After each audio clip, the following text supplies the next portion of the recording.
బలము, పీడనం. ఇప్పుడు మన రోజువారీ అనుభవాలు కొన్ని గుర్తు చేసుకుందాం. ఫుట్బాల్ కదిలించడానికి ఏం చేస్తారు? కదిలే బంతిని ఇంకా వేగంగా కదిలేలా చేయడానికి ఎలాంటి ప్రయత్నాలు చేస్తారు? అలాంటి మనం చూస్తే బంతి వేగంగా కదలడమో లేదా నెమ్మదిగా కదలడమో లేదా దాన్ని దిశలో మార్పు రావడమో జరుగుతుంది. బంతిని తన్నినప్పుడు, తోసినప్పుడు, విసిరినప్పుడు లేదా నెట్టినప్పుడు దానిపై ఒక బలం ప్రయోగించబడిందని మనకు అర్థమవుతుంది. అంటే బలం ప్రయోగించబడింది అంటే బలం అంటే ఏంటి అని చూస్తే కొన్ని పనుల గురించి వివరించడానికి ఇప్పుడు ఏరుట, తెరచుట, మూయుట, తన్నుట, కొట్టుట, ఎత్తుట, ఫ్లిక్ చేయుట, నెట్టుట, లాగుట వంటి చర్యలు తరచుగా మనం ఉపయోగిస్తుంటాం. ఏం లేవి ఏరుట అని తెరుచుట, మూయుట, తన్నుట, కొట్టుట, ఎత్తుట, ఫ్లిక్ చేయుట, నెట్టుట, లాగుట వంటి చర్యలు తరచుగా ఉపయోగిస్తాం. సాధారణంగా ఈ చర్యలన్నీ ఒక వస్తువు చలన స్థితిలో మార్పు దారితీస్తాయి. సాధారణంగా ఈ చర్యలన్నీ ఒక వస్తువు చలన స్థితిలో మార్పుకు దారితీస్తాయి. ఈ పదాలన్నింటినీ ఒకటి లేదా అంతకంటే ఎక్కువ పదాలతో మరో విధంగా రాయవచ్చు. అది ఎలా అంటే, ఇప్పుడు ప్రతి చర్యలోనూ లాగుట, నెట్టుట అనేవి రెండు ఉన్నాయని కూడా మనకు తెలుస్తుంది. ఒకటి లాగడం, రెండోది నెట్టడం లేదా రెండు, ఇవన్నీ ఉన్నాయి. దీని నుండి వస్తువును కదిలించాలంటే దాన్ని నెట్టాలి లేదా లాగాలి. అంటే విజ్ఞాన శాస్త్రపరంగా ఒక వస్తువును నెట్టడం లేదా లాగడాన్ని బలం అంటారు. విజ్ఞాన శాస్త్రపరంగా ఒక వస్తువును నెట్టడం లేదా లాగడాన్ని బలం అంటారు. బలం ప్రభావం వల్ల వస్తువులు చలనాన్ని పొందుతాయని చెప్పవచ్చు. బలం ప్రభావం వల్ల వస్తువులు చలనాన్ని పొందుతాయని చెప్పవచ్చు. వస్తువుపై బలం ఎప్పుడు పనిచేస్తుంది అంటే, ఒక వ్యక్తి నిశ్చలంగా ఉన్న కారు వెనక నిలబడి ఉన్నాడు అనుకుందాం. అతను నిలబడి ఉండడం వల్ల కారు కదులుతుందా అంటే కదలదు. ఇప్పుడు ఆ కారును వ్యక్తి నెట్టడం ప్రారంభించాడు అనుకోండి. అతను దానిపై బలం ప్రయోగించాడు. బలం ప్రయోగింపబడిన దిశలో కారు కదులుతుంది.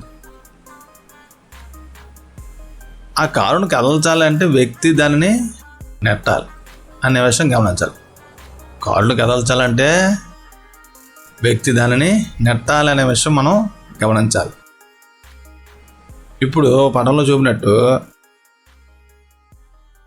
ఇక్కడ ఉన్న సందర్భాల్లో ఎవరు లాగుతున్నారు, ఎవరు నెడుతున్నారు చెప్పగలం మనం. అంటే ఒకరినొకరు లాగుతున్నట్లుగా ఉంటుంది. అదేవిధంగా ఆవు మనిషి ఒకరినొకరు లాగుతున్నట్లుగా కనబడుతుంది. ఇక్కడ చూపిన రెండు సందర్భాలలో ఒకరిపై ఒకరు బలాన్ని ప్రయోగిస్తున్నారు. అదేవిధంగా మనిషి ఆవుకి కూడా ఇది సరిపోతుంది. అంటే కనీసం రెండు వస్తువుల మధ్య ప్రత్యక్ష చర్య వల్ల బలం ఆచరణలోకి వస్తుంది. పై ఉదాహరణలు బట్టి ఏంటి, కనీసం రెండు వస్తువుల మధ్య ప్రత్యక్ష చర్య వల్ల బలం ఆచరణలోకి వస్తుంది. ఈ విధంగా వస్తువుపై మరొక వస్తువు, ఈ విధంగా ఒక వస్తువుపై మరొక వస్తువు చర్య వల్ల ఆ రెండు వస్తువుల మధ్య బలం ఉత్పత్తి అవుతుంది. ఈ విధంగా ఒక వస్తువుపై మరొక వస్తువు చర్య వల్ల ఆ రెండు వస్తువుల మధ్య బలం ఉత్పత్తి అవుతుంది. అయితే బలాల గురించి కొంచెం మనం తెలుసుకుంటే, ఇప్పుడు గట్టిగా నెట్టడం ద్వారా కదలగల బరువైన బలం లేదా పెట్టెను తీసుకోండి. దాన్ని బలంగా నెట్టడానికి ప్రయత్నం చేయండి. దాన్ని కదపగలిగారా అంటే నెట్టడానికి మీ స్నేహితుల్లో సహాయం తీసుకోండి ఎవరైనా. అప్పుడు దాన్ని కదలడం ఎలా అయింది, సులభమైందా? ఇప్పుడు అదే వస్తువుని మీరు ఎదురుగా వచ్చి నెట్టమని మీ స్నేహితుడు జరగండి. వస్తువు కదులుతుందా? అది కదిలితే అది కదులుతున్న దిశను గమనించండి. ఇప్పుడు ఏంటంటే మీరు ఎవరు ఎక్కువ బలాన్ని ప్రయోగించారనేది తెలుస్తుంది. మరి ఎప్పుడైనా తాడులాగుడు పోటీ ఆటను చూస్తే ఆటలో రెండు జట్ల వ్యతిరేక దిశలో ఒక తాడును లాగుతాయి. ఇరు జట్ల సభ్యులు తాడుని వారి వైపు లాగేందుకు ప్రయత్నిస్తారు. కొన్నిసార్లు తాడు అసలు కదలదు. ఈ జట్టులో ఎక్కువ బలాన్ని ఉపయోగించి తాడును గట్టిగా తమ వైపు లాగుతుందో ఆ జట్టు చివరికి ఆట గెలుస్తుంది. బలం స్వభావం గురించి చెప్పాలంటే ఒక వస్తువుపై ఒకే దిశలో ప్రయోగించిన బలాలను ఒకదానికొకటి కలపాలి. ఒక వస్తువుపై ఒకే దిశలో ప్రయోగింపబడిన బలాలను ఒకదానికొకటి కలపాలి. భారీ పెట్టెను స్నేహితుడు మీరు కలిసి ఒకే దిశలో నెట్టినప్పుడు ఆ వస్తువుపై రెండు బలాలు వ్యతిరేక దిశలో పనిచేస్తూ ఉంటే దానిపై పనిచేసే ఫలిత బలం రెండు బలాల మధ్య భేదం అవుతుంది.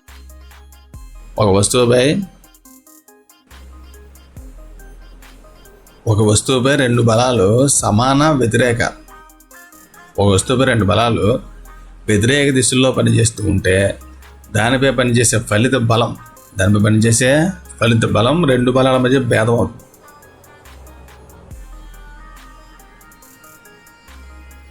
తాడులాగుడు పోటీలో రెండు జట్లు సమానంగా లాగినప్పుడు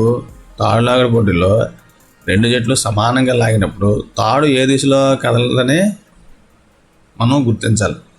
కాబట్టి ఒక వస్తువుపై పనిచేసే బలం రెండవ దానికంటే ఎక్కువగా లేదా తక్కువగా లేదా సమానంగా ఉండవచ్చు. ఒక వస్తువుపై పనిచేసే బలం రెండవ దానికంటే ఎక్కువగా కానీ తక్కువగా కానీ సమానంగానే ఉండవచ్చు. అయితే సాధారణంగా బలాన్ని దాని పరిమాణంలో తెలియజేస్తాం. అంతేకాకుండా బలం పనిచేసే దిశను కూడా తెలియజేయాలి. అంటే బల దిశ పరిమాణం రెండు తెలియజేయాలి. ఇప్పుడు బల దిశ లేదా పరిమాణం మారితే దాని ప్రభావం కూడా మారుతుంది.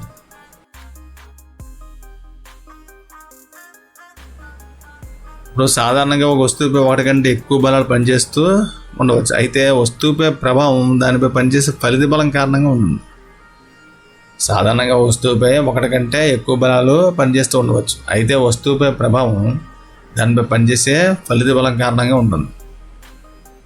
అయితే ఒక వస్తువుపై బలం పనిచేస్తున్నప్పుడు ఏం జరుగుతుందంటే ఒక రబ్బర్ బంతి తీసుకొని బల్లపై లేదా కాంక్రీట్ గచ్చు మీద సమతలంపై ఉంచి నెమ్మదిగా దాన్ని నెట్టండి. బంతి కదలడం ప్రారంభిస్తుంది కదా, అప్పుడు కదిలే బంతి ముందు మీ అరచేతిని ఉంచితే కదిలే బంతి మీ అరచేతిని తాకిన వెంటనే తీసివేయండి. ఇప్పుడు బంతిపై మీ అరచేయి బలాన్ని ప్రయోగించిందా అంటే కొంతవరకు ప్రయోగించిందని చెప్పవచ్చు.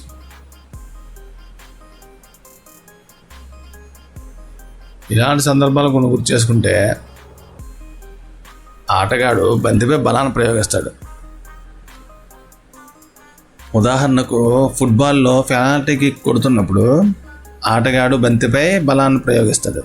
కొట్టడానికి ముందు బంతి నిశ్చలంగా ఉంది కాబట్టి దాని బడి 0. కొట్టడానికి ముందు బంతి నిశ్చలంగా ఉంది కాబట్టి దాని బడి 0. ప్రయోగించిన బలము బంతిని గోల్ వైపు కదిలేలా చేస్తుంది. గోల్ కీపర్ బంతిని గోల్ కాకుండా ఆపడానికి పక్కకు కదలడం లేదా పైకి ఎక్కడం చేశాడు అనుకుందాం. ఇలా చేయడం వల్ల గోల్ కీపర్ కదిలే బంతిపై బలాన్ని ప్రయోగించడానికి ప్రయత్నిస్తాడు. అతను ప్రయోగించిన బలం బంతిని గోల్ కాకుండా ఆపివేసి లేదా మళ్ళించి గోల్ కాకుండా చేయగలదు. ఇప్పుడు గోల్ కీపర్ బంతిని విజయవంతంగా ఆపగలిగితే దాని బడి ఏమవుతుంది? 0కి తగ్గుతుంది. ఈ పరిశీలనలో ఒక వస్తువుపై ప్రయోగించిన బలము దాని వేగాన్ని మారుస్తుందని తెలియజేస్తాయి. ఈ పరిశీలనలో ఒక వస్తువుపై ప్రయోగించిన బలం దాని వేగాన్ని మారుస్తుందని తెలియజేస్తాయి.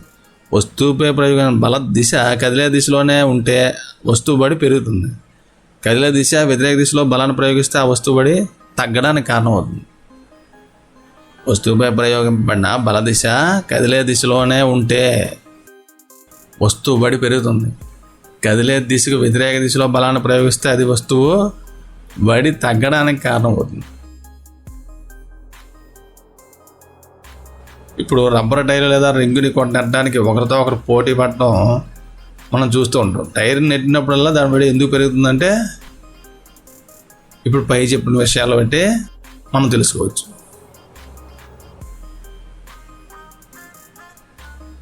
ఇప్పుడు ఒక బంతిని తీసుకొని ఒక సమతలంపై ఉంచండి. బంతిని తీసుకొని ఒక సమతలంపై ఉంచండి. ఒకసారి బంతిని నెట్టి కదిలేలా చేయండి. దాని మార్గంలో ఒక స్కేల్ని ఉంచండి. అలా చేయడం వల్ల మీరు కదిలే బంతిపై బలాన్ని ప్రయోగిస్తారు. ఇప్పుడు స్కేల్కు తగిలిన తర్వాత బంతి అదే దిశలో కదులుతుందా అంటే కదులుతున్న బంతి మార్గానికి అడ్డంగా వివిధ కోణాల్లో స్కేల్ను ఉంచుతూ ఈ కృత్యాన్ని మరల చేస్తే ప్రతి సందర్భంలో బంతి స్కేల్కు తగిలిన తర్వాత అది కదిలే దిశను పరిశీలించి నమోదు చేయాలి.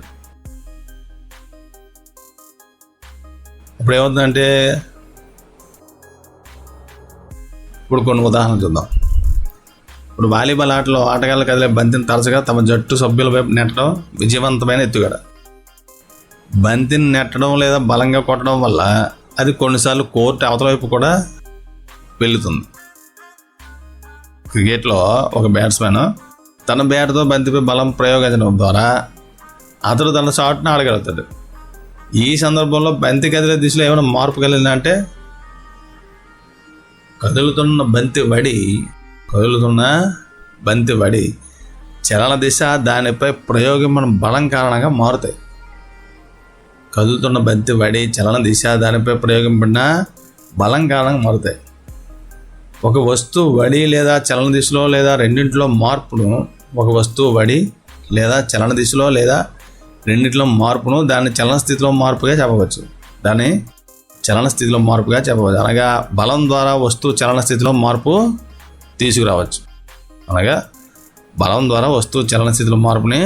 తీసుకురావచ్చు. ఒక వస్తువు చలన స్థితిని దాని వడి చలన దిశ ద్వారా వివరించవచ్చు. నిశ్చల స్థితిని వడి శూన్యమయ్యే స్థితిగా పరిగణించవచ్చు. ఒక వస్తువు నిశ్చలంగా ఉండవచ్చు లేదా చలనంలో ఉండవచ్చు. ఈ రెండు కూడా వస్తువు యొక్క చలన స్థితిలే. వస్తువుపై ప్రయోగింపబడుతున్న బలం ప్రతిసారి చలన దిశలో మార్పు తెస్తుందా అంటే చలన స్థితిలో మార్పున సందర్భాలు కూడా ఉన్నాయి. ఇప్పుడు మీరు ప్రయోగించగలిగే గరిష్ట బలాన్ని వినియోగించినప్పటికీ ఒక బరువైన పెట్టెను మీరు కదల్చలేకపోవచ్చు. ఒక గోడను నెట్టడానికి ఎంత ప్రయత్నించినా దానిపై బలం ప్రభావం ఏమి ఉండదు. అయితే వస్తువు ఆకారాన్ని బలం మార్చగలదు.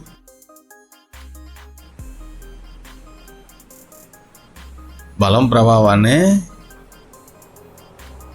గమనించడానికి మనం ఒక కృత్యం చేసినట్లయితే ఇప్పుడు ఆ పరిసరాల్లో ఉన్న వస్తువులను ఉపయోగించి కొన్ని సందర్భాలను బట్టి కొన్ని జత చేస్తే ఈ పట్టికలో చూపించినట్టు చేయవచ్చు. బలం ప్రయోగించడం వల్ల వస్తువు తన ఆకృతిని మార్చుకుంటుంది.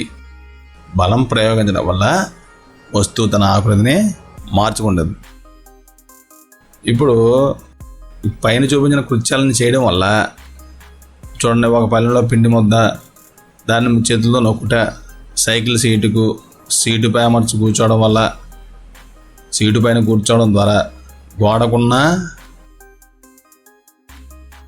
గోడకున్న కుక్కీ మేకు నుండి వేలాడదీయబడిన రబ్బర్ బ్యాండ్, కొంత బరువు వేలాడదీయడం లేదా దాన్ని స్వేచ్ఛగా ఉన్న కొలను చేతితో లాగడం. ఈ బల ప్రయోగం వల్ల ఏం జరుగుతుందని మన పరిశీలన బట్టి చూస్తే నిశ్చలంగా ఉన్న వస్తువు కదిలేలాగా చేయవచ్చు. నిశ్చలంగా ఉన్న వస్తువు కదిలేలా చేయవచ్చు. చలనంలో ఉన్న వస్తువు వడిని మార్చవచ్చు. వస్తువు చలన దిశను మార్చవచ్చు. వస్తువు ఆకృతిలో మార్పు తీసుకురావచ్చు.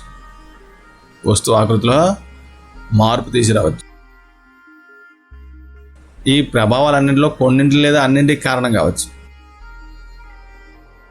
బలం వీటిలో ఒకటి లేదా అంతకంటే ఎక్కువ ప్రభావాలకు కారణం అవుతుంది. ఈ చర్యల్లో ఏది కూడా బలం ప్రయోగించకుండా జరగవని గుర్తుంచుకోవాలి. అందువల్ల ఒక వస్తువు తనంతట తానుగా కదలలేదు. తనంతట తానుగా వాటిని మార్చుకోలేదు. తనంతట తానుగా దాని దిశను కూడా మార్చుకోలేదు.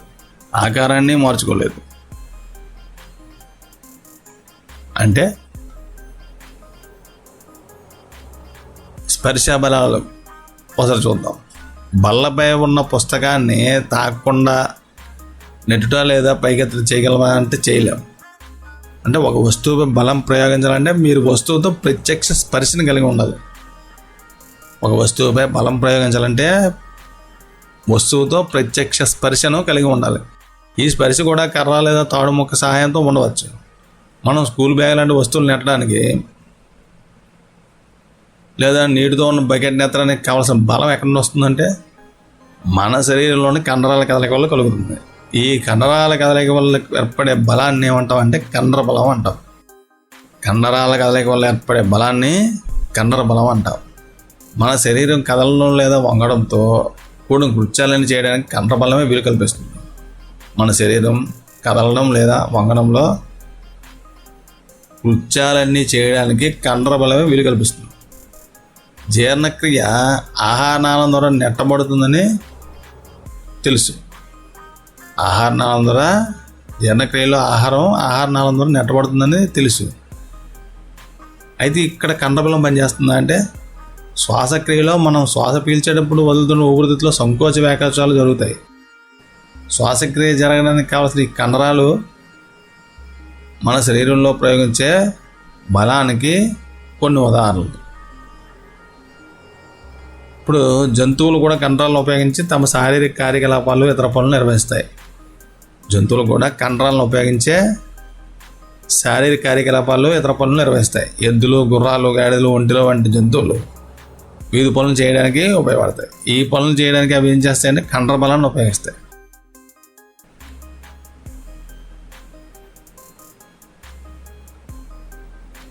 వస్తువుతో ప్రత్యక్షంగా స్పర్శలో ఉన్నప్పుడు మాత్రమే కండర బలం ఉపయోగపడుతుంది.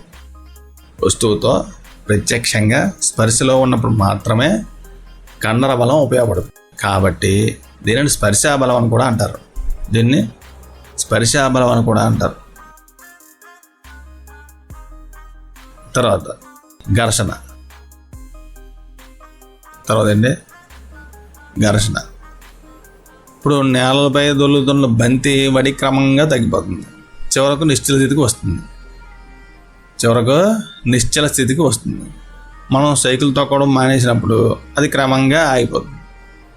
ఇంజిన్ ఆపివేస్తే కారు లేదా స్కూటర్ నిశ్చల స్థితికి వస్తాయి. ఏమవుతాయి? నిశ్చల స్థితికి వస్తాయి. అదేవిధంగా ఇప్పుడు తెడ్డువేడు ఆపేస్తే పడవ నిశ్చల స్థితికి వస్తుంది. అయితే ఈ సందర్భాలన్నింటిలో వస్తువులపై ఎటువంటి బలం పనిచేస్తున్నట్లు కనిపించదు. అయినప్పటికీ వాటి బడి క్రమంగా తగ్గుతుంది. కొంత సమయం తర్వాత అవి నిశ్చల స్థితికి వస్తున్నాయి. వాటి నిశ్చల స్థితికి కారణం ఏమంటుంది అంటే వాటి చలన స్థితిలో మార్పుకి కారణం ఏదో అయి ఉండాలి.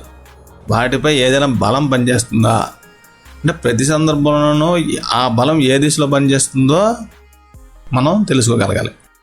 ఇప్పుడు పై ఉదాహరణలు బట్టి వస్తువు చలనస్థితి మారడానికి కారణమైన బలమే ఘర్షణ బలం. వస్తువు చలనస్థితి మారడానికి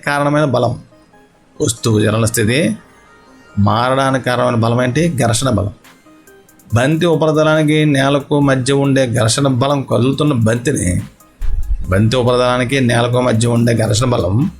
కదులుతున్న బంతిని నిశ్చల స్థితిలోకి తెస్తుంది. అదేవిధంగా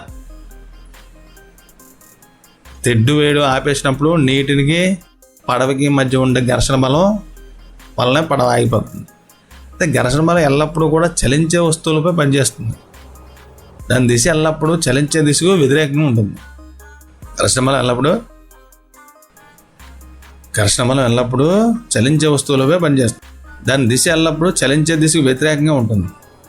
ఉపరితలాల మధ్య స్పర్శ కారణంగా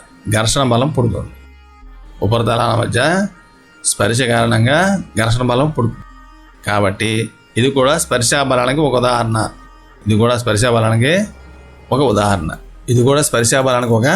ఉదాహరణ. ఒక వస్తువుపై బలాన్ని ప్రయోగించే కారకం దానితో ఎల్లప్పుడూ స్పర్శలో ఉండడం అవసరమా ఒక వస్తువుపై బలాన్ని ప్రయోగించే కారకం దానికి ఎల్లప్పుడూ స్పర్శలో ఉన్న అవసరమా అంటే ఒకసారి చూద్దాం.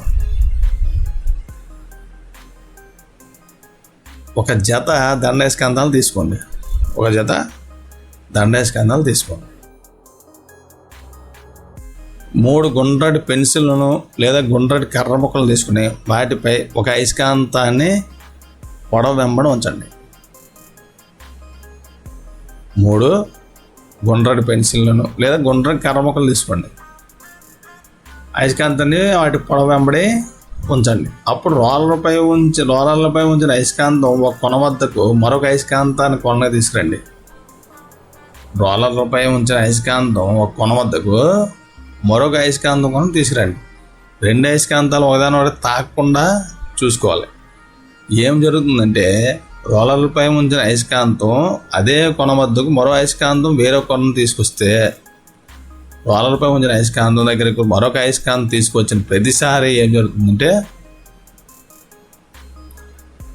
జరుగుతుందంటే సజాతి ధ్రువాలు వికర్షించుకుంటాయి, విజాతి ధ్రువాలు ఆకర్షించుకుంటాయి. ఇది మనకు తెలుసు. అంటే వస్తువుల మధ్య ఉండే ఆకర్షణ లేదా వికర్షణను లాగుట లేదా నెట్టుటకు మరొక రూపంగా చెప్పవచ్చు. అయస్కాంతాల మధ్య బలాన్ని పరిశీలించాలంటే స్పర్శలో ఉండాలా? ఒక దండాయస్కాంతం మరో దండాయస్కాంతం ఎలాంటి స్పర్శ లేకుండా బలాన్ని ప్రయోగించగలదు. ఒక దండాయస్కాంతం మరొక దండాయస్కాంతంపై ఎలాంటి స్పర్శ లేకుండా బలాన్ని ప్రయోగించగలదు. ఒక దండాయస్కాంతం ప్రయోగించే బలం స్పర్శించిన బలానికి ఒక ఉదాహరణగా చెప్పవచ్చు. అదేవిధంగా ఇనుప ముఖపై అయస్కాంతం ప్రయోగించే బలం కూడా స్పర్శించని బలం అవుతుంది. తర్వాత స్థావర విద్యుత్ బలం. ఒక ప్లాస్టిక్ స్ట్రాను తీసుకుని దాన్ని 2 సమాన ముక్కలకు కత్తిరించండి. ముక్కల్లో ఒకదాన్ని దారం సాయంతో టేబుల్ అంచు నుంచి వేలాడదీయండి. ఒక ప్లాస్టిక్ స్ట్రాను తీసుకొని దాన్ని 2 సమాన ముక్కలకు కత్తిరించండి. ముక్కల్లో ఒకదాన్ని దార సహాయంతో టేబుల్ అంచు నుంచి వేలాడదీయండి. 2వ ముక్కను చేతితో పట్టుకుని దాన్ని స్వేచ్ఛాకొలను కాగితంతో గట్టిగా రుద్దండి. రుద్దిన స్ట్రా కొలను వేలాడదీసిన స్ట్రా దగ్గర రాకుండా తీసిరండి. 2 ముక్కలు ఒకదాన్ని తాకుండా జాగ్రత్త పడండి. అప్పుడు వేలాడదీయబడిన స్ట్రా స్వేచ్ఛాకొలను కూడా కాగితంతో రుద్దండి. ఇంతకు ముందే కాగితంతో రుద్దిన స్ట్రాను వేలాడుతున్న స్ట్రా స్వేచ్ఛాకొలను దగ్గరికి మరలా తీసుకురండి. ఇప్పుడు ఏం చూస్తాం మనం అంటే స్ట్రాని కాగితంతో రుద్దినట్లయితే అది స్థావర విద్యుదావేశం పొందుతుందని చెప్పవచ్చు. స్ట్రాని కాగితం రుద్దినట్లయితే అది స్థావర విద్యుదావేశం పొందుతుందని చెప్పవచ్చు. ఇలాంటి స్ట్రా ఆవేశపూరితమైన ఒక వస్తువుపై ఉదాహరణగా చెప్పవచ్చు. ఆవేశపూరిత వస్తువు వేరొక ఆవేశపూరిత లేదా ఆవేశరహిత వస్తువుపై కలిగించే బలాన్ని స్థావర విద్యుత్ బలం అంటారు. ఒక ఆవేశపూరిత వస్తువు వేరొక ఆవేశపూరిత లేదా ఆవేశరహిత వస్తువుపై కలిగించే బలాన్ని స్థావర విద్యుత్ బలం అంటారు. ఇక్కడ వస్తువులు ఒకదానికొకటి స్పర్శలో లేనప్పటికీ బలం పనిచేస్తుంది. కాబట్టి స్థావర విద్యుత్ బలాన్ని స్పర్శించిన బలానికి మరొక ఉదాహరణగా చెప్పవచ్చు. తర్వాత గురుత్వాకర్షణ బలం. అదేంటి గురుత్వాకర్షణ బలం? ఒక నాణ్యం లేదా పెన్ను మీ చేతి నుండి జారిపోతే నేలపై పడుతుంది. మొక్క నుండి వేరే ఆకు, పండు మొదలైనవి కూడా నేల మీదే పడతాయి. అయితే నాణ్యం మీ చేతిలో ఉన్నప్పుడు నిశ్చలంగా ఉంటుంది. దాన్ని జార విడిచిన అది క్రిందకి కదలడం మొదలు పెడుతుంది. నాణ్యం మీ చేతిలో ఉన్నప్పుడు నిశ్చలంగా ఉంటుంది. దానిని జార విడిచినా అది క్రిందకి కదలడం మొదలవుతుంది. నాణ్యం చలనస్థితి మార్పుకు లోనవుతుందని స్పష్టమవుతుంది. దీనిపై ఏ విధమైన బలం పనిచేయకుండా ఇలా జరుగుతుందా అంటే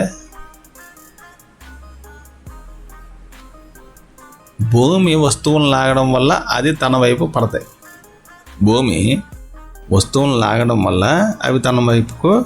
పడతాయి. ఈ బలాన్ని మనం గురుత్వాకర్షణ బలం అంటాం. గురుత్వాకర్షణ బలం అంటాం. ఇది ఒక ఆకర్షణ బలం. గురుత్వాకర్షణ బలం అన్ని వస్తువుల పైన పనిచేస్తుంది. గురుత్వాకర్షణ బలం అన్ని వస్తువుల పైన పనిచేస్తుంది. మనకు తెలియకుండానే మనందరిపై గురుత్వ బలం ఎల్లవేళ ప్రయోగింపడుతూ ఉంటుంది. కుళాయి తెరిచిన వెంటనే నీరు భూమి వైపు ప్రవహించడం ప్రారంభమవుతుంది. కుళాయి తెరిచిన వెంటనే నీరు భూమి వైపు ప్రవహించడం ప్రారంభమవుతుంది. గురుత్వాకర్షణ బలం కారణంగానే నదుల్లో నీరు కిందకి ప్రవహిస్తుంది. అయితే గురుత్వాకర్షణ అనేది కేవలం భూమికి మాత్రమే పరిమితమైనది కాదు. గురుత్వాకర్షణ అనేది కేవలం భూమికి మాత్రమే పరిమితమైనది కాదు. నిజానికి విశ్వంలోని ప్రతి వస్తువు, అది చిన్నదైనా పెద్దదైనా, ఇతర వస్తువులన్నిటిపైన బలాన్ని ప్రయోగిస్తుంది. ఈ బలాన్ని ఏమంటామంటే గురుత్వాకర్షణ బలం అంటాం. ఈ బలాన్ని ఏమంటాం? గురుత్వాకర్షణ బలం అంటాం. పీడనం గాలివాన లేదా తుఫాను సమయంలో బలమైన గాలుల ప్రభావం వలన ఒక్కోసారి ఇంటి పైకప్పులు ఎగిరిపోతుంటాయి. అయితే గాలి పీడనాలలో తేడాలు ఈదురుగాలు తుఫాన్లకు కారణమవుతాయని మనకు తెలుసు. గాలి పీడనాల్లో తేడాలు ఈదురుగాలు తుఫాన్లకు కారణమవుతాయని మనకు తెలుసు. బలానికి పీడనానికి మధ్య ఏమైనా సంబంధం ఉందా అంటే చూద్దాం. ఒక మేకును దాని తలభాగం వైపు నుండి చెక్క బలంలోకి దించడానికి ప్రయత్నం చేయండి. ఇప్పుడు మేకును దాని కొనభాగం వైపు నుండి దించడానికి ప్రయత్నం చేస్తున్నప్పుడు మొదట మొండి కత్తితో, తర్వాత పదునైన కత్తితో కూరగాయలు తరగండి. వీటిలో ఏది సులభం? ఈ కృత్యాలు సులువుగా చేయడం అనేది బలం ప్రయోగించే ఉపరితల వైశాల్యంపై ఆధారపడి ఉంటుందని గమనించవచ్చు. ఈ కృత్యాలు సులువుగా చేయడం అనేది బలం ప్రయోగించే ఉపరితల వైశాల్యంపై ఆధారపడి ఉంటుందని గమనించవచ్చు. ఇప్పుడు ప్రమాణ వైశాల్యం గల తలంపై పనిచేసే బలాన్ని పీడనం అంటారు. ప్రమాణ వైశాల్యం గల తలంపై పనిచేసే బలాన్ని పీడనం అంటారు. పీడనం ఈక్వల్ టు బలం బై అది ప్రయోగింపబడే వైశాల్యం. పీడనం ఈక్వల్ టు బలం బై అది ప్రయోగింపబడే వైశాల్యం. ఈ దశలో మనం పీడనాన్ని లెక్కించాల్సిన ఉపరితలానికి లంబంగా పనిచేసే బలాలను మాత్రమే పరిగణలో తీసుకుంటాం.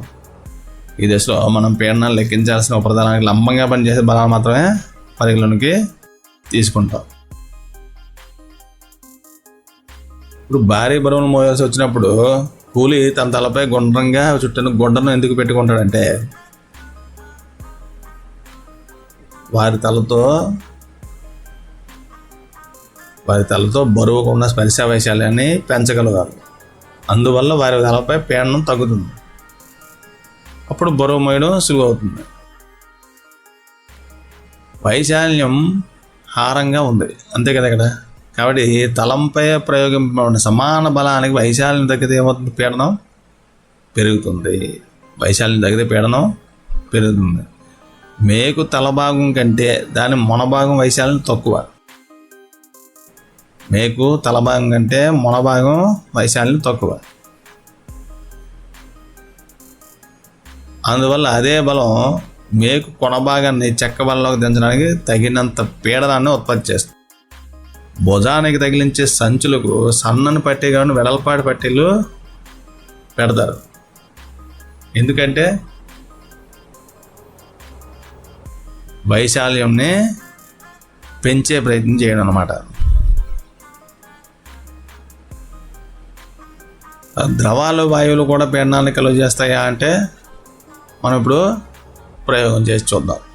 ద్రవాలు వాయువులు కలుగ చేసే పీడనం. ఇప్పుడు పారదర్శక గాజు గొట్టం లేదా ప్లాస్టిక్ పైపు తీసుకోండి. ప్లాస్టిక్ పైపు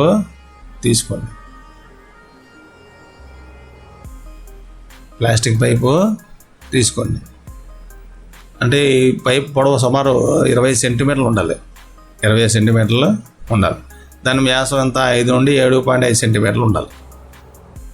మంచి నాణ్యమైన సన్న రబ్బర్ ముక్కను కూడా తీసుకోండి. రబ్బర్ షీట్ను బాగా సాగదీసి పైపు ఒక చివరి భాగంపై ఉంచండి. పైపు మధ్య భాగంలో పట్టుకొని నిలువుగా ఉంచండి. పైపులో కొంచెం నీరు పోయమని స్నేహితులకి చెప్పండి. అప్పుడు ఏమవుతుంది?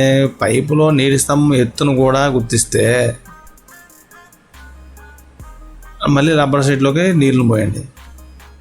షీట్లో ఉప్పు ఎత్తును, పైపులో నీటి స్తంభం ఎత్తును గమనించండి. ఈ విధంగా మరికొన్నిసార్లు చేయండి. రబ్బర్ షీట్లోకి ఉబ్బిన మొత్తం భాగానికి పైపులో నీటి స్తంభం ఎత్తుకు మధ్య ఏమైనా సంబంధం ఉందా అంటే గొట్టం అడుగు భాగంలో నీటి వల్ల కలిగే పీడనం, ఆ గొట్టంలో నీటి స్తంభం ఎత్తుపై ఆధారపడి ఉంటుంది. ఒక ప్లాస్టిక్ సీసాను తీసుకోండి. వాడి పడేసిన నీటి సీసాను కానీ లేదా శీతల పానీ సీసాను కానీ తీసుకోవచ్చు. ఇప్పుడు ఒక స్తూపాకార గాజు గొట్టాన్ని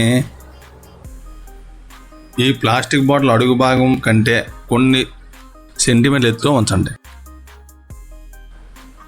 గాజు గొట్టం చివరి భాగాన్ని కొద్దిగా వేడి చేసి దానిని త్వరగా బాటిల్ దిగువ భాగంలోకి చొప్పించడం ద్వారా ఇలా చేయవచ్చు.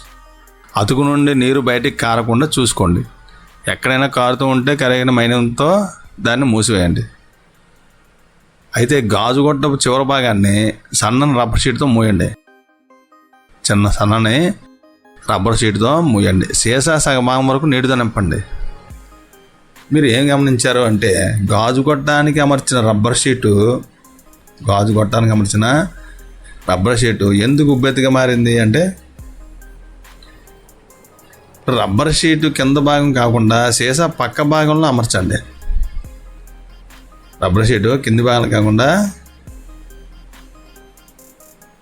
పక్క భాగంలో అమర్చండి. రబ్బర్ షీట్ ఉబ్బెత్తుగా మారడం సీసా పక్క తలంపై నీరు పీడనాన్ని కలుగు చేస్తుంది అని తెలుస్తుంది. పక్క తలంపై నీరు పీడనాన్ని కలుగు చేస్తుంది అని తెలుస్తుంది. తర్వాత ఇంకోటి చూద్దాం. ఒక ఖాళీ ప్లాస్టిక్ బాటిల్ లేదా స్తూపాకార డబ్బాను తీసుకొని ఉపయోగించిన డబ్బా లేదా ప్లాస్టిక్ బాటిల్ కూడా తీసుకోవచ్చు. బాటిల్ దిగువ భాగాన చుట్టూ 4 రంధ్రాలు చేయండి. రంధ్రాలు దిగువ నుండి ఒకే ఎత్తులో ఉండేలా చూడండి. ఇప్పుడు బాటిల్ నీటితో నింపండి. రంధ్రాల నుండి వచ్చి వివిధ నీటి దారులు సీసా నుండి ఒకే దూరంలో పడుతున్నాయి అని మనం గమనిస్తాం. ద్రవాలు పాత్రల గోడలపై పీడనాన్ని కలిగిస్తాయి అని ఇప్పుడు మనం చెప్పవచ్చు. ద్రవాలు పాత్ర గోడలపై పీడనాన్ని కలిగిస్తాయి. వాయువులు కూడా పీడనాన్ని కలిగిస్తాయి అంటే ఇప్పుడు దాని గురించి కూడా చూద్దాం. ఒక బెలూన్ ఊదినప్పుడు దాని మూతిని ఎందుకు మూయాలి? మనకు తెలుసు ఎందుకు మూయాలి. ఇప్పుడు సైకిల్ ట్యూబ్ పంచర్ అయింది. అప్పుడు ఏమవుతుంది? మనం చూసినట్టయితే ఆ పరిశీలనలో గాలితో నిండిన బుడగ లేదా ట్యూబ్ లోపల గోడలపై గాలి పీడనాన్ని కలిగిస్తుందని సూచిస్తుంది. అంటే వాయువులు కూడా వాటి పాత్ర గోడలపై పీడనాన్ని కలుగు చేస్తాయని మనకి తెలుస్తుంది. వాయువులు కూడా వాటి పాత్ర గోడలపై పీడనాన్ని కలుగు చేస్తాయి. అయితే వాతావరణ పీడనం, మన చుట్టూ గాలి ఉందని మనకు తెలుసు. ఇలా విస్తరించి ఉన్న గాలినే మనం ఏమంటాం అంటే వాతావరణం అంటాం. మన చుట్టూ ఉన్న గాలి, విస్తరించి ఉన్న గాలినే, మన చుట్టూ గాలి ఉంది, ఇలా విస్తరించి ఉన్న గాలినే మనం వాతావరణం అంటాం. వాతావరణం ఏంటి? భూమి ఉపరితలం నుండి అనేక కిలోమీటర్ల ఎత్తు వ్యాపించి ఉంది.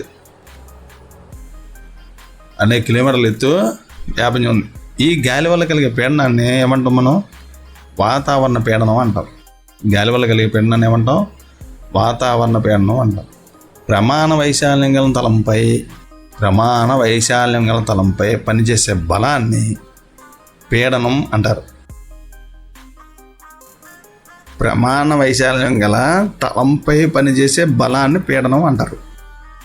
ప్రమాణ వైశాల్యంపై గాలితో నిండిన ఒక పొడవైన స్తూపాకార పాత్ర ఊహించినట్లయితే ఆ స్తూపాకార పాత్రలోని గాలిపై పనిచేసే గురుత్వాకర్షణ బలమే వాతావరణ పీడనం అవుతుంది. ఒక పొడవైన స్తూపాకార పాత్ర ఊహించినట్లయితే ప్రమాణ వైశాల్యంపై గాలితో నిండిన ఒక పొడవైన స్తూపాకార పాత్ర, ఆ స్తూపాకార పాత్రలోని గాలిపై పనిచేసే గురుత్వాకర్షణ బలమే వాతావరణ పీడనం అవుతుంది.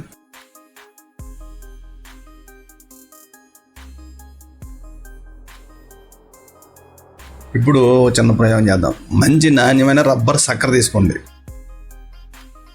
అది ఒక చిన్న రబ్బర్ కప్పుగా కనిపిస్తుంది. మృదువైన సమతల ఉపరితలంపై దీన్ని గట్టిగా నొక్కండి. దానిని ఉపరితలం నుండి తీయడానికి ప్రయత్నం చేయండి. ఇప్పుడు ఏమవుతుందంటే, మీరు చక్కెరను నొక్కినప్పుడు దాని కప్పు ఉపరితలం మధ్య ఉన్న చాలా గాలి బయటికి పోతుంది. మీరు చక్కెరను నొక్కినప్పుడు దాని కప్పు ఉపరితలం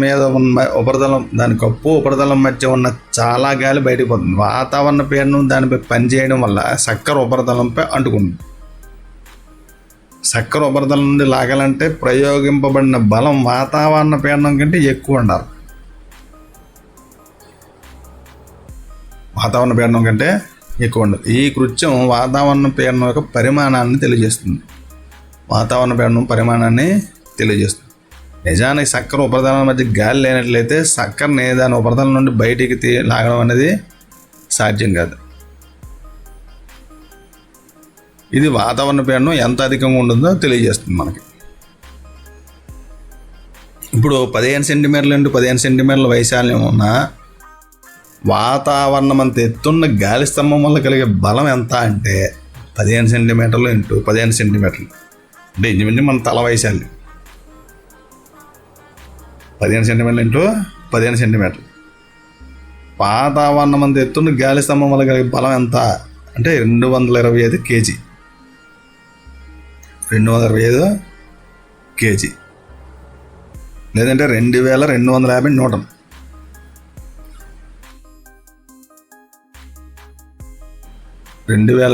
న్యూటన్ ద్రవ్యరాశి గల వస్తువుపై పనిచేసే గురుత్వ బలానికి దాదాపుగా సమానం. ఈ గురుత్వాకర్షణ బలం వల్ల మనం నలిగిపోకుండా ఉండడానికి కారణం ఏమిటంటే, మన శరీరంలోని పీడనం కూడా వాతావరణ పీడనంతో సమానంగా ఉండి బయట నుండి వచ్చే పీడనాన్ని సమతుల్యం చేస్తుంది. ఈ గురుత్వాకర్షణ బలం వల్ల మనం నలిగిపోవడం కారణం ఏంటి? మన శరీరంలోని పీడనం కూడా వాతావరణ పీడనంతో సమానంగా ఉండి బయట నుండి వచ్చే పీడనాన్ని సమతుల్యం చేస్తుంది.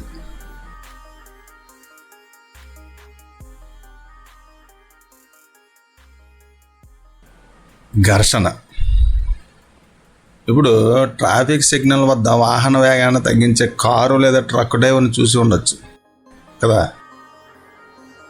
ఇప్పుడు ఏంటంటే అవసరమైనప్పుడు ఏం చేస్తారు? బ్రేక్స్ వేస్తారు. సైకిల్ కూడా ఏంటంటే మనం తొక్కేటప్పుడు నెమ్మదిగా పోనిస్తాం. బ్రేకులు వేసినప్పుడు వాహనం ఎందుకు నెమ్మదిగా వెళ్తుంది అంటే, వాహనాలు మాత్రమే కాదు, ఏదైనా వస్తువు మరొక వస్తువు ఉపరితలంపై కదులుతున్నప్పుడు దానిపై బాహ్య బలం ప్రయోగించినప్పుడు అది నెమ్మదించి చివరకు ఆగిపోతుంది. నేలపై కదులుతున్న బంతి కొంత సమయం తర్వాత ఆగిపోవడం మనకు తెలుసు. అలాగే అరటిపండు తొక్కపై అడుగు వేసిన ఏమవుతుంది? వెంటనే జారిపోతాం. అలాగే ఇటువంటి ప్రశ్నలకు ఏంటంటే, మనం ఘర్షణ బలాన్ని ఉదాహరణగా చెప్పుకోవచ్చు. ఇప్పుడు ఒక బల్లపై ఒక పుస్తకాన్ని మెల్లగా నెట్టండి. కొంత దూరం వెళ్ళిన తర్వాత అది ఆగిపోతుంది. పుస్తకాన్ని వ్యతిరేక దిశ నుండి నెట్టడం ద్వారా ఈ చర్యను పునరావృతం చేయండి. అప్పుడేమవుతుంది? పుస్తకం చలనాన్ని వ్యతిరేకిస్తూ దానిపై ఒక బలం పనిచేస్తుందని మనం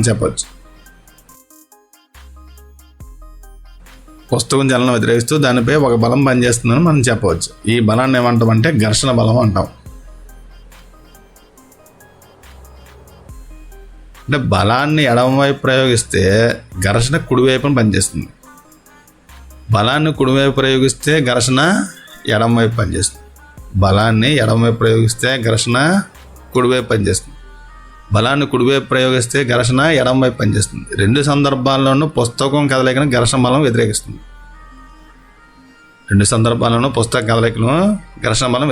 ఘర్షణ బలం ఎల్లప్పుడూ అనువర్తిత బలాన్ని వ్యతిరేకిస్తుంది.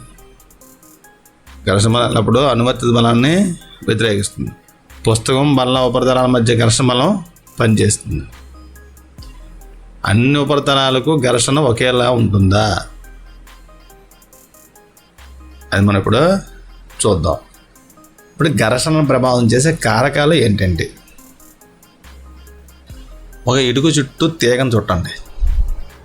ఒక స్ప్రింగ్ త్రాసు ద్వారా ఇటుకను లాగండి. మీరు కొంత బలాన్ని ఉపయోగించాలి. ఇటుక కదలడం ప్రారంభించినప్పుడు స్ప్రింగ్ త్రాసు రీడింగ్ని గమనించండి. ఇది ఇటుక నేల ఉపరితలం మధ్య ఘర్షణ బల పరిమాణాన్ని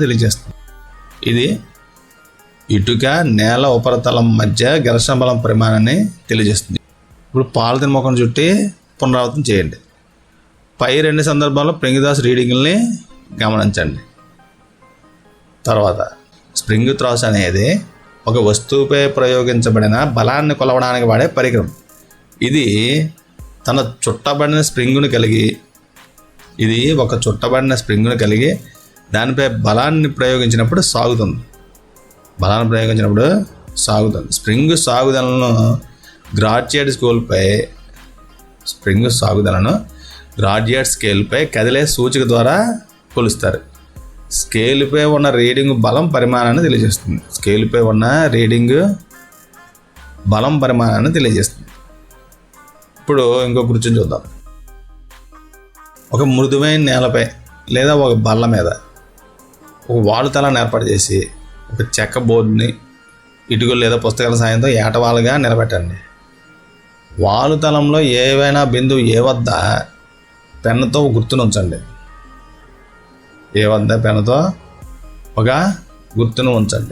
ఈ బిందు నుండి పెన్సిల్ సెల్ను క్రిందికి విడిచిపెట్టండి. నిశ్చల స్థితిలో రావడానికి ముందు అది బల్లపై ఎంత దూరం కదులుతుంది దూరాన్ని నమోదు చేస్తే, ఇప్పుడు బల్ల మీద ఒక వస్త్రాన్ని పరిచి వస్త్రంపై ముడతలు లేకుండా చూసుకోండి. ఈ కృత్యాన్ని మళ్ళీ చేయండి. బల్లపై పలుచని ఇసుక పొరను ఏర్పడడం ద్వారా కూడా ఈ కృత్యం మళ్ళీ చేయొచ్చు. ఏ సందర్భంలో దూరం కనిష్టంగా ఉంది? ప్రతిసారి పెన్సిల్ సెల్ అధిగమించే దూరం ఎందుకు భిన్నంగా ఉందంటే, పెన్సిల్ సెల్ కదిలే దూరం అది కదిలే తల స్వభావంపై ఆధారపడి ఉంటుంది. సెల్ ఉపరితలం నునుపుదను అది ప్రయాణించే దూరాన్ని కూడా ప్రభావితం చేస్తుంది. స్పర్శలో ఉన్న 2 అసమరీతుల తలాల వల్ల ఘర్షణ ఏర్పడుతుంది. చాలా నునుపుగా కనిపించే ఆ ఉపరితలాలు కూడా పెద్ద సంఖ్యలో అసమరీతులు కలిగి ఉంటాయి. ఇప్పుడు 2 ఉపరితలాలపై గల ఎత్తుపల్లాలు ఒకదానితో ఒకటి బంధించబడతాయి. మనం ఏదైనా ఉపరితలాన్ని కదిలించాలంటే వాటి మధ్య గల అంతర్బలాన్ని అధిగమించడానికి బలాన్ని ప్రయోగించాలి. గరుకైన ఉపరితలంపై పెద్ద సంఖ్యలో ఎత్తుపల్లాలు ఉంటాయి.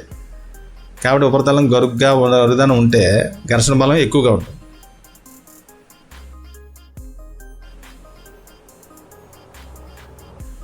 రెండు ఉపరితలాల్లో ఎత్తుపల్లాలు అంతర్బంధనం వల్ల ఘర్షణ ఏర్పడుతుందిగా మనకు తెలుసు.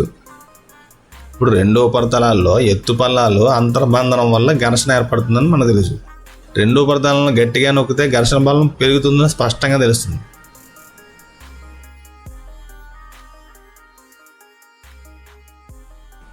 అయితే నిశ్చల స్థితిలో ఉన్న పెట్టెను కదిలించడం లేదా అప్పటికే చలనంలో ఉన్న పెట్టెను కదిలించడం ఏది సులభం అనేది మనం తెలుసుకోవచ్చు. ఒక వస్తువు నిశ్చల స్థితి నుండి కదలడం ప్రారంభించిన తక్షణం ఘర్షణను అధిగమించడానికి అవసరమైన బలాన్ని స్థైతిక ఘర్షణగా చెప్పవచ్చు. ఒక వస్తువు నిశ్చల స్థితి నుండి కదలడం ప్రారంభించిన తక్షణం ఘర్షణను అధిగమించడానికి అవసరమైన బలాన్ని స్థైతిక ఘర్షణ అంటారు. మరోవైపు వస్తువును అదే వేగంతో కదులుతూ ఉండేలా చేయడానికి అవసరమైన బలాన్ని జారుడు ఘర్షణ అంటారు. వస్తువును అదే వేగంతో కదులుతూ ఉండేలా చేయుటకు అవసరమైన బలాన్ని జారుడు ఘర్షణ అని చెప్పవచ్చు. అంటే పెట్టె జారడం మొదలైనప్పుడు దాని ఉపరితలంపై ఉన్న స్పర్శా బిందువులు నేలపై ఉన్న స్పర్శా బిందువులతో బంధించబడుటకు తగినంత సమయం లభించదు. పెట్టి జారడం మొదలైనప్పుడు దాని ఉపరితలంపై ఉన్న స్పర్శా బిందువులు నేలపై ఉన్న స్పర్శా బిందువులతో బంధించుటకు తగినంత సమయం లభించదు. కాబట్టి జారుడు ఘర్షణ స్థైతిక ఘర్షణ కంటే కొంచెం తక్కువగా ఉంటుంది. నిశ్చల స్థితిలో ఉన్నప్పటికంటే అప్పటికే చలనం ఉన్న పెట్టెని కదిలించడం కొంత సులభం. నిశ్చల స్థితిలో ఉన్నప్పటికంటే చలనం ఉన్న పెట్టెని కదిలించడం కొంత సులభం. అయితే ఇప్పుడు ఘర్షణ వల్ల ఆవశ్యకమైన అనర్థం ఏంటి అంటే, ఇప్పుడు మట్టి కుండ లేదా గాజు గ్లాసు పట్టుకోవడం సులభమా, లేక గాజు గ్లాసు బయట ఉపరితలం జిడ్డుగా ఉందనుకోండి, దానిపై ఒంటరిలోనే పలుచని పొర ఉంటే దాన్ని పట్టుకోవడం సులభం అవుతుందా? అంటే ఘర్షణ లేకపోతే గ్లాసును పట్టుకోవడం సాధ్యం అవుతుందా? అంటే బురద లేదా తడి పాలరాతి నేలపై వెళ్ళడం ఎంత కష్టమో మనం గుర్తు చేసుకోవాలి. ఘర్షణ లేకపోతే మనం నడవలేం. ఘర్షణ లేకుండా పెన్ను లేదా పెన్సిల్తో కూడా మనం రాయలేం. అలాగే మన బోర్డుపై కూడా రాయలేం. గరుకుదనం గల ఉపరితలం మీద రుద్దడం వల్ల శుద్ధ కణాలు బోర్డుపై అతుక్కుంటాయి. ఇప్పుడు ఒక వస్తువు కదలడం మొదలైనప్పుడు ఘర్షణ లేదు, అది ఎప్పటికీ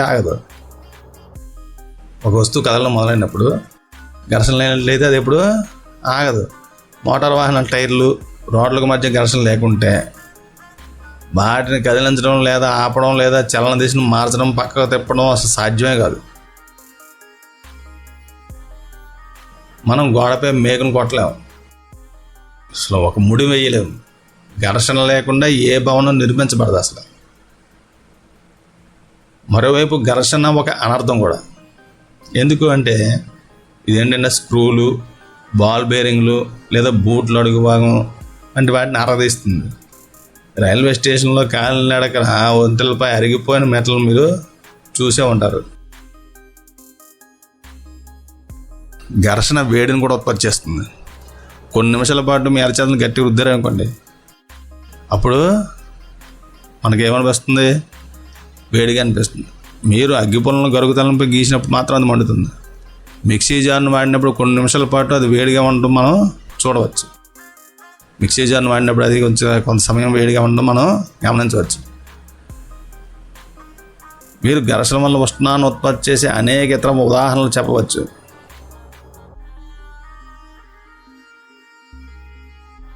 ఇప్పుడు వాస్తవానికి ఒక యంత్రాన్ని వినియోగించినప్పుడు అది ఉత్పత్తి చేసే ఉష్ణం చాలా శక్తిని వృధా చేస్తుంది. ఇప్పుడు ఘర్షణ తగ్గించే పద్ధతులు ఏంటో చూద్దాం ఒకసారి. ఘర్షణను తగ్గించే పద్ధతులు, ఘర్షణ పెంచడం, తగ్గించడం ఎలా? ఇప్పుడు కొన్ని పరిస్థితుల్లో ఘర్షణ ఉపయోగమైంది కదా. కార్లు, ట్రక్కులు, బుల్డోజర్లకి గాడులు కలిగిన రైళ్లు నేలపై మెరుగైన పట్టును అందిస్తాయి.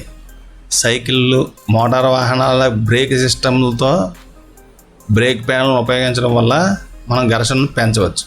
మీరు సైకిల్ నడుపుతున్నప్పుడు బ్రేక్ ప్యాడ్ల చక్రాలను తాకవు. కానీ మీరు బ్రేక్ లేవర్ నొక్కినప్పుడు ఈ ప్యాడ్లు ఘర్షణ కారణంగా రిమ్ము కదలికను నిలుపుతాయి. చక్రం కదలడం ఆగిపోతుంది. కబడ్డీ ఆటగాళ్ళు తమ ప్రత్యర్థులు మెరుగ్గా పట్టుకోవడం కోసం తమ చేతులను ఏం చేస్తారు? మట్టితో రుద్దుతుంటారు. జిమ్నాస్టులు మొదలు మెరుగైన పట్టు కోసం ఏం చేస్తారు? ఘర్షణ పెంచడానికి వారి చేతులపై కొన్ని గరుకు పదార్థాలు రాసుకుంటారు. అయితే కొన్ని పరిస్థితుల్లో ఘర్షణ అవసరం లేదు కాబట్టి అవి మనం తగ్గించుకోవాలి. అది తగ్గించవలసిన ప్రయత్నం చేయాలి. ఇప్పుడు క్యారమ్ బోర్డుపై మెత్తడి పౌడర్ చల్లుతారు. ఎందుకు? తలుపు మడత బందుల మీద కొన్ని చుక్కలు నూనె పోస్తే తలుపు సజావుగా కదులుతుంది. ఒక సైకిల్, మోటార్ మెకానిక్ ఈ యంత్రాలు కదిలే భాగాల మధ్య గ్రీజును ఉపయోగిస్తారు. అంటే పైన పేర్కొన్న సందర్భాల్లో మనం సామర్థ్యాన్ని పెంచడానికి ఘర్షణ తగ్గించాలని అనుకుంటున్నాం. యంత్రం కదిలే భాగాల మధ్య చమురు, గ్రీజు లేదా గ్రాఫైట్ పూయడం వల్ల యంత్రం కదిలే భాగాల మధ్య చమురు, గ్రీజు లేదా గ్రాఫైట్ పోయడం వల్ల అక్కడ ఒక పలుచని పొర ఏర్పడుతుంది. కదిలే ఉపరితలాలు ఒకదానికొకటి నేరుగా రాపిడి గురికావు. రాపిడికి గురికావు. ఎత్తు పల్లాలు అంతర్బంధం చెందకుండా చాలా వరకు నివారిస్తాయి. కదలిక సాఫీగా మారుతుంది. ఘర్షణ తగ్గించే పదార్థాలను కందెనలు అంటారు. కొన్ని యంత్రాల్లో నూనెలు కందెనగా ఉపయోగించడం మంచిది కాదు. కదిలే భాగాల మధ్య గాలి దిండు ఘర్షణ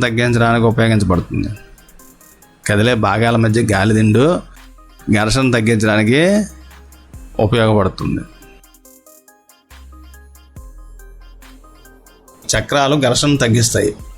ఎలా అంటే చక్రాలు అమర్చబడిన లగేజీ ఇతర సామాన్లలో మనం లాగడం చాలా సులభంగా చేయవచ్చు. స్తూపాకారంలో ఉన్న కొన్ని పెన్సిల్ తీసుకోండి. వాటిని ఒకదాని మీద సమాంతరంగా ఒక బల్లపై ఉంచండి. వాటిపై మందమైన పుస్తకాన్ని పెట్టండి. ఇప్పుడు పుస్తకాన్ని నెట్టండి. పుస్తకం కదులుతున్నప్పుడు పెన్సిల్ కూడా దొరలడం మీరు గమనిస్తారు. అంటే పుస్తకాన్ని జారేటట్లు చేయడం, ఈ విధంగా కదిలించడం సులభం అని మీరు భావిస్తే పుస్తకం చలన నిరోధకత తగ్గిందని మనం అనుకోవచ్చు.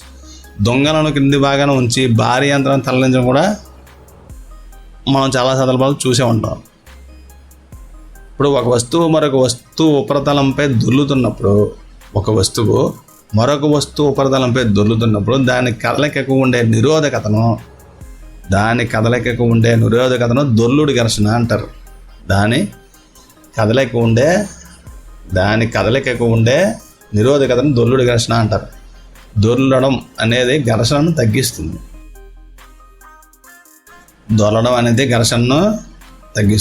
ఒక వస్తువు వేరొక దానిపైకి జారడం కంటే దొర్లేటట్లు చేయడం ఎల్లప్పుడూ సులభం.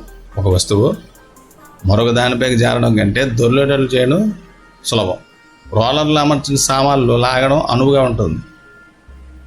మానవ జాతి గొప్ప ఆవిష్కరణలో చక్రం ఒకటని మనకు తెలుసు.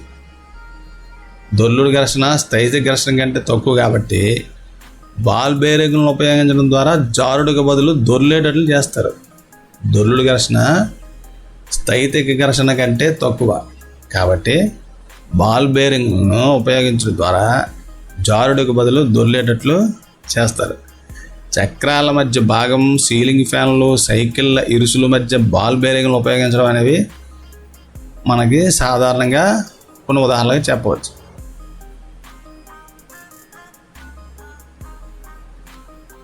గాలి చాలా తేలిగ్గా పలుచగా ఉంటుందని మనకు తెలుసు. అయినప్పటికీ దాని గుండా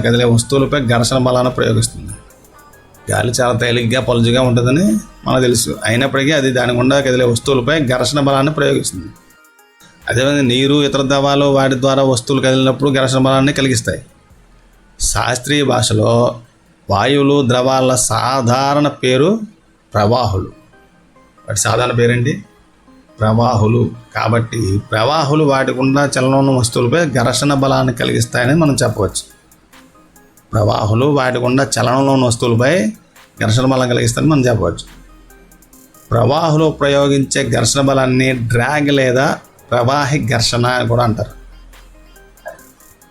ప్రవాహులు ప్రయోగించే ఘర్షణ బలాన్ని డ్రాగ్ లేదా ప్రవాహి ఘర్షణ అని కూడా అంటారు.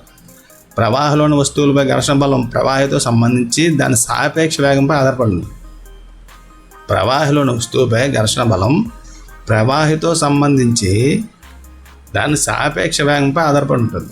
ఘర్షణ బలం వస్తువు ఆకృతి, ప్రవాహ స్వభావంపై కూడా ఆధారపడి ఉంటుంది.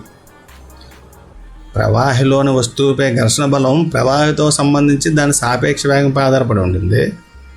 ఘర్షణ బలం వస్తువు ఆకృతి, ప్రవాహ స్వభావంపై కూడా ఆధారపడి ఉంటుంది. వస్తువులు ప్రవాహంలో చలించేటప్పుడు వాటిపై పనిచేసే ఘర్షణను అధిగమించవలసి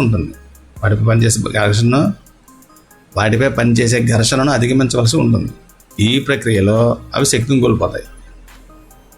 అందువల్ల ఘర్షణ తగ్గించడానికి ప్రయత్నాలు జరుగుతాయి. కాబట్టి వస్తువులు ప్రత్యేక ఆకృతుల్లో రూపొందించబడ్డాయి. ఈ ప్రత్యేక ఆకృతుల కోసం ప్రకృతిలోని పక్షులు, చేపలు నిరంతర ప్రవాహాల్లో చలిస్తూ ఉండడం వాటి శరీరాల ఘర్షణలు అధిగమించడంలో తక్కువ శక్తిని కోల్పోయేలా ఆకారాలు పొంది ఉండడం, ఇవన్నీ మనం గమనించవచ్చు. వాస్తవానికి ఏంటంటే అన్ని వాహనాలు ప్రవాహి ఘర్షణ తగ్గించే విధంగా ఆకృతులు కలిగి ఉండేలా రూపొందించబడ్డాయి. అన్ని వాహనాలు ప్రవాహి ఘర్షణ తగ్గించే విధంగా ఆకృతులు కలిగి ఉండేలా రూపొందించబడ్డాయి.